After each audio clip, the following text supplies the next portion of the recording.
Speaker قومی assembly یاس صادق نے opposition leader کی تقرری کا نوٹیفیکیشن جاری کر دیا ہے۔ نوٹیفیکیشن کے مطابق قومی اسمبلی بزنس رول کے تحت اپوزیشن لیڈر کی تقرری 16 جنوری 2026 سے نافذ العمل ہوگی۔ اپوزیشن لیڈر کا عہدہ 9 مئی کیس میں عمر ایوب کی نااہلی کے بعد ختم ہوا تھا، اور یہ تقریباً اب 2023 کے یہ ہوا تھا 23 24 اور 25، تو تقریباً 2-2.5 سال سے یہ عہدہ جو ہے وہ خالی پڑا ہوا تھا۔ اور اب نہیں سوری یہ 9 مئی کے کیسز میں تھا، لیکن 2-2.5 سال نہیں، میں معافی چاہتا ہوں، 2-2.5 سال مطلب 9 مئی کو ہو گئے ہیں۔ تو اس کے بعد یہ جو جس میں کچھ سزائیں ہوئی تھی کچھ مہینے پہلے عمر ایوب کا 2025 میں، اس کی وجہ سے یہ عہدہ خالی پڑا ہوا تھا، اور آج وہاں پر جو ہے ان کو نامزد کیا گیا ہے محمود خان اچکزئی کو۔ لیکن اصل خبر یہ ہے کہ سینیٹر کامران مرتضیٰ نے انکشاف کیا ہے کہ محمود اچکزئی جب لاہور گیا تب اس نے نواز شریف سے براہ راست رابطہ کیا، نواز شریف سے مطلب کہ سفارش کی کہ مجھے اپوزیشن لیڈر بنا دیں۔ یعنی محمود اچکزئی نواز شریف کے ہی مرہون منت اپوزیشن لیڈر بنا ہے، اور نواز شریف کی وجہ سے ہی وزیر اعظم اور وزیر اعلیٰ ہی نہیں بلکہ اپوزیشن لیڈر بھی بنتے ہیں۔ تو اس وقت اگر دیکھا جائے تو نواز شریف صاحب سب سے پہلے اس ملک کا وزیر اعظم بنانے والے ہیں، پھر اس ملک صوبے کی وزیر اعلیٰ بنانے والے ہیں۔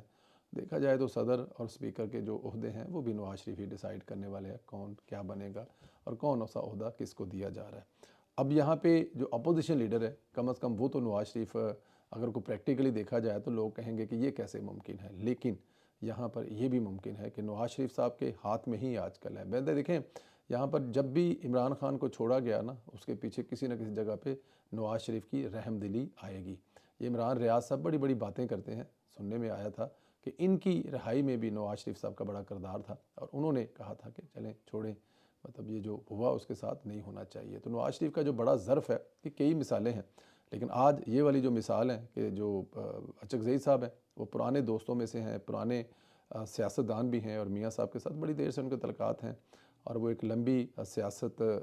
ظاہر کر رہے ہیں، اور میاں محمد نواز شریف صاحب بھی ایک لمبی سیاست کر رہے ہیں، 40 سال سے سیاست کر رہے ہیں۔ تو جب ان سے رابطہ کیا ہوگا، لاہور آئے تھے، لاہور اس سے پہلے جب اچکزئی صاحب آیا کرتے تھے تو بڑا نام ہوتا تھا کہ محمود خان اچکزئی جو ہے وہ نواز شریف سے ملنے کے لیے جاتی عمرہ گیا، کیا مطلب شان و شوکت ہوتی تھی، رسپیکٹ اور پروٹوکول ہوتا تھا، لیکن اب ایسا نہیں ہوا۔ ایک اور جو مطلب ظاہر ہے میں لاہور میں ہوں تو ہر گزرتے دن کے ساتھ مجھے جہاں بہت ساری چیزیں سننے کو ملتی ہیں تو وہاں پہ مریم نواز کے حوالے سے بھی بہت کچھ ملتا ہے۔ امجد حفیظ صاحب سے ہماری جو ہو رہی تھی بات، تو ان سے جب بات ہوئی تو ہماری انہوں نے بہت ساری چیزیں بتائی، تو مجھے جو ایک لسٹ دی انہوں نے، اس میں 184 منصوبے تھے جو حکومت جو ہے وہ پنجاب حکومت بنا رہی ہے۔ اس میں ایک بڑے مزے کا منصوبہ تھا ہسپتال۔ یہ جو لاہور کے اندر 550 کنال جگہ جو ہے لے لی گئی ہے، اس 550 کنال کے اندر ہسپتال ہی بننے جا رہا ہے، لیکن ہسپتال سے آگے جو بننے جا رہا ہے وہ ایسی بیماریاں جن کا علاج پاکستان میں ممکن نہیں ہے، ان کے لیے وہاں پر ریسرچ سینٹر، جس کو میڈیکل سٹی کا نام دیا جا رہا ہے کہ وہاں پر میڈیکل سٹی بنے گا۔ اب میڈیکل سٹی میں مطلب ظاہر ہے وہاں پر کچھ دوسری ایسی چیزیں بنے گی جہاں پہ کچھ علاج بھی ہوں گے، لیکن وہ ایک بہت بڑا ریسرچ سینٹر جا رہا ہے جس میں پوری دنیا سے ریسرچر لا کے بٹھائے جائیں گے، اور وہ پاکستان میں ایسی بیماریاں جن کا علاج ممکن نہیں ہے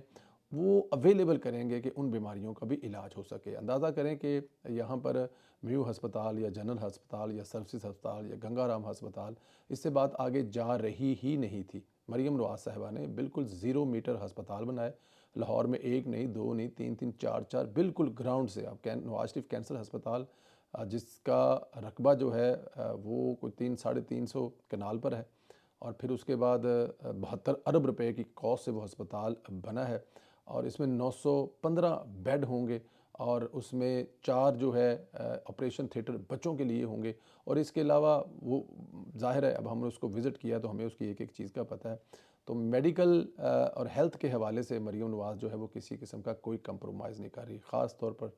چاہے وہ کینسر ہو، چاہے وہ ایسی ڈیزیز ہوں، ایسی بیماریاں ہوں جن کو آپ جانتے نہیں ہیں، جن کے بارے میں آپ کو پتہ نہیں ہے، وہ بھی مریم نواز جو ہے وہ اس کا جو ہے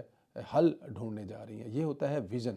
جب آپ نے کام کرنا ہو تو ایکسکیوز کوئی نہیں ہے۔ یہاں پر پچھلے والے جو صاحب تھے وہ 2 سال تک یہی سیکھتے رہے کہ میں نے کرنا کیا ہے، ان کو چلانے کے لیے کبھی کوئی ساتھ کبھی کوئی ساتھ، بٹ یہاں پر مجھ سے ایک سوال کیا گیا کہ آج میں ایک جگہ پر تھا، میں نے ایک انٹرویو کرنے جانا تھا، تو بڑے، میں اب نام نہیں لیتا، انہوں نے پوچھا کہ نیلا صاحب یہ جو مریم نواز کر رہی ہے یہ کون ہے؟ یہ مریم نواز ہے یا یہ نواز شریف کا 40 سال کا تجربہ ہے یا مریم نواز کا ویژن ہے؟ تو میں نے کہا یہ دونوں کا مکسچر ہے، نواز شریف صاحب کی گائیڈنس اور مریم نواز کی محنت سے مل کر یہ سب کچھ ہو رہا ہے۔ اور میں آپ کو بتاؤں، آج میں ایک بات اور بھی، ایک شادی پر بھی تھی، تو اس شادی پر بھی یہی بات ہو رہی تھی کہ نواز شریف دا ووٹ ہے۔ میں نے کہا اس میں کوئی شک نہیں ہے، نواز شریف کا ووٹ ہے، بڑا مشکل تھا نواز شریف کا ووٹ ٹوٹنا، اب نواز شریف کا ووٹ جو ہے وہ مریم نواز کا ووٹ ہوتا جا رہا ہے، اور یہ مریم نواز اپنی محنت سے کر رہی ہے۔ اللہ پاک آپ کو اپنے حفظ و امان میں رکھے۔ بہت ساری دعائیں ہماری آپ کے ساتھ ہیں، سلامت رہیں، خوش رہیں، اسی طرح ہنستے مسکراتے رہیں۔ انشاءاللہ اگلے ویلوں میں پھر ملاقات ہوگی، اجازت دیجیے، خدا حافظ۔